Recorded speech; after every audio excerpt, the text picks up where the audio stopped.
Coming into week 4, we've got a new fresh one in New York, and that's Jackson Dart being named the starter. And Jackson Dart will be going up against a very good, very scary Jesse Minter-led Chargers defense with his NFL debut. I'm actually excited for it. Like, just from a football fan standpoint, I look at it, the Giants as this. They're 0-3. Russell Wilson had a really good game 2, but wasn't great in game 1 and game 3. And if not now, when? They're putting Jackson Dart in. And now you've got Jackson Dart and Scatabo in the backfield. That should be exciting. You've got Andrew Thomas, who we hope would be full go, protecting the young quarterback. Andrew Thomas played 25 snaps. It was on some snap count last week against the Chiefs and didn't give up a single sack or give up any pressure. So we feel good about that. And you look at the offense, it's just been absolutely anemic in weeks 1 and 3, and then excellent in game 2. And I think we all realize now that Dallas's defense in game 2 is probably why the Giants offense looks so good. So the pressure is on, and the pressure is on Brian Daboll, pressure is on Mike Kafka, but the pressure is also on Shane Bowen, the defensive coordinator. Their defense is underperforming. There is no way to me that defense should be 31st in the league. You know, the defense was something that was supposed to be the strength of the team. And you've got these 4 pass rushers that we can't hear enough about, whether it be Brian Burns or Thibodeau, or of course Dexter Lawrence. But like Abdul Carter, we were the preseason, we were talking about Abdul Carter like he was Lawrence Taylor. Well, he's a rotational player at the moment. Like, I need to see him. So there's reason for excitement still. They're 0-3. They're probably not winning the NFC East. They're probably not going to the playoffs. But if you're the Giants, let's throw in Jackson Dart. We can't have Boo Birds, the second Russ throws an incomplete on Sunday. So was this ahead of the schedule? I don't know. If you listen to Chris Collinsworth oohing and eyeing on the broadcast on Sunday, it sure seems like Jackson Dart's been a fan, or they're fans of Jackson Dart in the building. For all that was made of production meetings and the value of them after the Brady stuff, Collinsworth came on the broadcast and was like, oh, the way these guys are talking about Jackson Dart in the Giants building and how he played in scout team as Mahomes, roll him out. Let's go. Roll him out. Let's see this guy, because whatever we saw from the offense on Sunday wasn't doing the job. I personally am ready for the Jackson Dart era to begin, because I now feel like this show is a part of the Jackson Dart story. If you missed it last week on the Schrager Hour, we had the great Eli Manning on, and I asked him if he gave any tips to Jackson Dart, thinking we were going to get a typical story about, being in New York for the first time is difficult, and coming from Oxford, Mississippi, where I came from as a college quarterback, here's what I told him. And he told an incredible story about Jackson Dart that we have to play again right now. Well, I told Jackson, if you have any questions about anything, I'm here for you, football related, or just, when you're deciding, what town you want to live in, or this or that, or all of a sudden it's training camp. He calls me, one day, he's like, hey, you got a minute? I'm like, yeah, of course. So, such a similar situation we're in, like, bringing in a veteran, like Russell Wilson, they brought in Kurt Warner. Yeah, sure.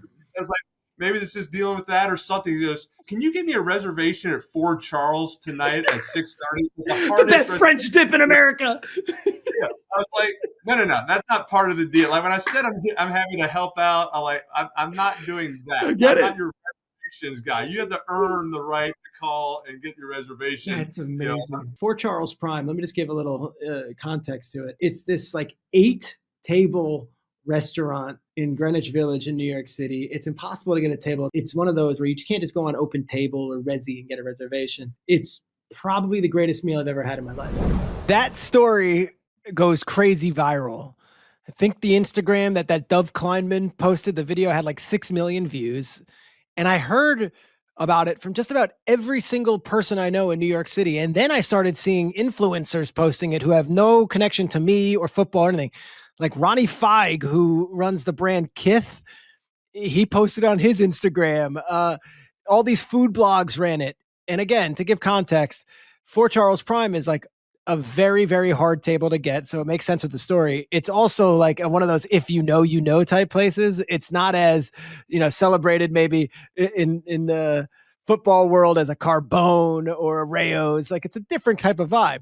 So I thought, all right, Not that I'm ever asking for a gimme. Not that I'm ever asking for feedback. This thing went nuts. New York Post covered it. ESPN ran it on NFL Live. I think the NBC guys mentioned it in their broadcast on Sunday. I thought, all right, surely someone with some connection to Fort Charles Prime would reach out to me, to Eli, to Dart, to Omaha, to Peyton, to ESPN. Someone from the building would reach out to someone involved with that publicity and that amazing, amazing story from Eli.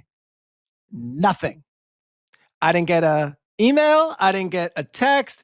I didn't have a Mater D texting me, good looks. I didn't have, and can I tell you something? I freaking love that. I freaking love that. I love the fact that this restaurant put the earphones on, the ear muffs on to cite old school. And they didn't use this as like some publicity thing. They didn't use this as, oh, let's have them film a feature for Fox NFL Sunday and Fort Charles Prime and Eli talking to Jackson Dart. No. In fact, I have it on good information that there were many media outlets that are broadcast partners to the NFL that have reached out to Fort Charles Prime, and I'm told they shut it down. They're not looking for any more publicity. They're not looking for any more attention. They're good as they are, and that makes them so much cooler. And if I never dine there again, I'm all right with that. We got a great story out of it. Jackson Dart is just one of the many stories I have my eyes on this week. I love this panic mode feel to the Ravens Chiefs game, that if one of these teams lose, suddenly we're kicking off all of Monday's shows on ESPN talking about a 1-3 Ravens or a 1-3 Chiefs. And where do we go from here? I love the Micah Parsons story. It's going back to Dallas. And if you're not ready or excited or at least intrigued to see Jerry Jones wincing every time Micah Parsons gets in that backfield and sacks Dak Prescott, I don't know what you're signing up for as far as an NFL fan who loves the storylines.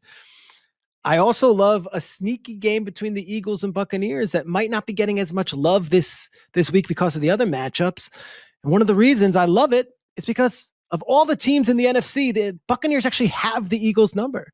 If you go through this thing, the Eagles don't lose to the NFC. They just win, win, win, win. They lost to the Commanders last year when Jaden Daniels was out of the game for a little bit, and that's not making an excuse, but that was their loss in the NFC from October on.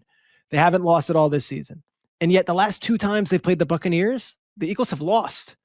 And if there is a mental edge that the Eagles have over the Rams, they've beaten them 3 times in the last 10 months. If there is a mental edge they might have over the Packers, they beat them in a playoff game last year. If there is a mental edge that they have over the Commanders and the Cowboys, they don't have that over Tampa. And they certainly don't have it over Baker Mayfield, who is scared of no man. So you have all those games. And yet for this week's featured guest, I'm focusing on the Sunday morning game.